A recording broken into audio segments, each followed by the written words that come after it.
बिस्मिल्लाहिर्रहमानिर्रहीम अस्सलाम वालेकुम। एन एग्ज़ाम अकेडमी में तव्हांखे भली कार चवां थो। मां नूरो सुमरो। अॼु जो पंहिंजो लेक्चर आहे कोरोना वायरस। अॼु जो जेको पंहिंजो एसे आहे उहो कोरोना वायरस ते आहे। कोरोना वायरस ते एसे लिखण जो तरीक़ेकार। जॾहिं हीअ कोरोना वायरस आयो हुयो तव्हांखे ख़बर हुई त 2019 में आयो। हिनखे कोविड-19 बि चइबो आहे। हीअ जॾहिं आयो त उन खां बाद में हिननि ते एसे तमामु अहम थी विया हुआ। जॾहिं मूं पंहिंजूं टेस्टूं 2-3 ॾिनियूं आहिनि त उन्हनि में मूं पाण हिन जो एसे बि लिखियो हो। सो कोरोना वायरस के एसे सर थियण खां पहिरीं जिन मुंहिंजो चैनल सब्सक्राइब न आहे को सब्सक्राइब कनि ऐं कमेंट्स शेयर लाइक ज़रूरु कनि जीअं असांखे हुननि जे रिस्पॉन्स जी ख़बर पए ऐं असां उन्हनि जे लाइ बहितर खां बहितर कोशिशि कंदासीं, सुठी शइ आणण जी कोशिशि कंदासीं। ठीकु आहे।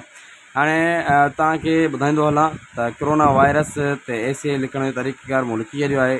3 लैंग्वेज ते आहे, इंग्लिश में, उर्दू में, सिंधी में, 3 लैंग्वेज में आहे। ठीकु आहे। पहिरियों आहे corona virus is commonly called कोविड-19। ठीकु आहे। कोरोना वायरस खे हिकिड़ो आम तौर ते कोविड-19 भी चइबो आहे। ठीकु आहे। Corona virus is a very small but has spread throughout the world and has so far claimed the Lewis most dangerous virus. Corona virus हिकिड़ो मतिलबु सफ़ा नंढड़ो ज़रो आहे जेको मतिलबु ईअं खणी चइजे जेको ॾिसण में बि नथो अचे, पर हुनजो जेको हलणु चलणु जेको फैलणु आहे उहो मतिलबु तमामु तेज़ आहे ऐं हू हिकु ख़तरनाक ज़िंदगीअ जो ख़तरनाक हिकु मतिलबु वायरस आहे, जरासीम आहे। The virus first effect the human respiratory system. जेको हुन जो सभ खां पहिरियों जेको आहे जिस्म जो जेको इफेक्ट जंहिं ते मतिलबु हू इंसान जी कंहिं बि जिस्म ते जेको हमिलो कंदो आहे उहो आहे रिस्पायरेटरी ते। ठीकु आहे। उन जे सिस्टम ते कंदो आहे। जॾहिं पाण खे ज़ुकाम, खंघि, नज़लो जॾहिं इहे शयूं थींदियूं आहिनि त तॾहिं मतिलबु उन वायरस जो हिकु मतिलबु ईअं खणी चइजे निशान थी हूंदी आहे। Corona virus was first identified in डिसंबर 2019 इन Wuhan city is of China. जेको इन जी जॾहिं पहिरीं निशानदी थी हुई त वुहान चाइना जी हिकिड़ी सिटी आहे वुहान। डिसंबर जे 2019 जे साल में हिन जी जेकी निशानदी कई वई वुहान जे सिटीअ में, मतिलबु हिन जी निशानदी कई वई। Since then the virus of millions of people. घणनि माण्हुनि खे ई मतिलबु घणनि माण्हुनि खां ई मुतासिर थी हुई, मिलियन जी तइदाद में। Fear of the epidemic has shaken the entire world system. हिन बुखार जे थ्रू मतिलबु हमला कया ऐं माण्हुनि खे मुतासिर कयो। It has also has devastating effect on the economy। मतिलबु हिन इकोनॉमी खे बि पिणु तमामु घणो मतिलबु मुतासिर कयो, उन ते बि घणो मतिलबु इफेक्ट कयो। To prevent epidemic it is recommended to wash your hands frequently, cover your face when coughing, use a mask, keep your distance from others। जॾहिं हिन जो जेको असरु पियो हो त उन दौरान हिकु कमेंट मतिलबु हिकिड़ो शइ ज़ाहिर कई वई, हिकु यूनिटी ठही वई, हिकु क़ाइदो ठहियो वियो त उन क़ाइदे में ईअं हो त माण्हुनि खां हिकिड़ो ॿियनि खां डिस्टेंस रखिणो आहे, हिकिड़े ॿिए खां थोरो दूरि रहणो आहे ऐं मास्क पाइण बि लाज़मी थी वियो ऐं पंहिंजनि हथनि खे बार बार वॉश करण जो बि चयो वियो।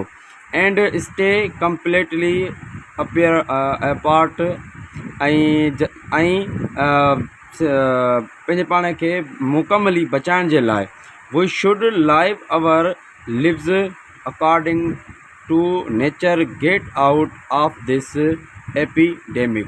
ऐं ईअं खणी चइजे जेको असीं पंहिंजी ज़िंदगीअ जो हिकिड़ो कुदरती जेको हिकिड़ो आउट जेको कुदरती जेको हिकिड़ो निकिरणु आहे त उन जे थ्रू मतिलबु रहियासीं। हाणे अकॉर्डिंग जो उन जे कारण या उन जे थ्रू रहियासीं। ही हुयो कोरोना वायरस ते लेक्चर।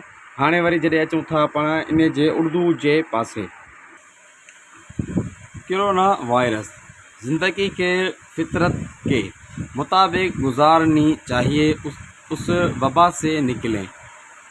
कहा जाता है कोरोना वायरस बहुत छोटा है। 19 कोविड कोरोना वायरस को आमतौर पर लेकिन पूरी दुनिया में फैल चुका है और अब तक लीवी से ख़तरनाक वायरस का दावा कर चुका है। वायरस सबसे पहले इंसानी सांस के निज़ाम को मुतासिर करता है।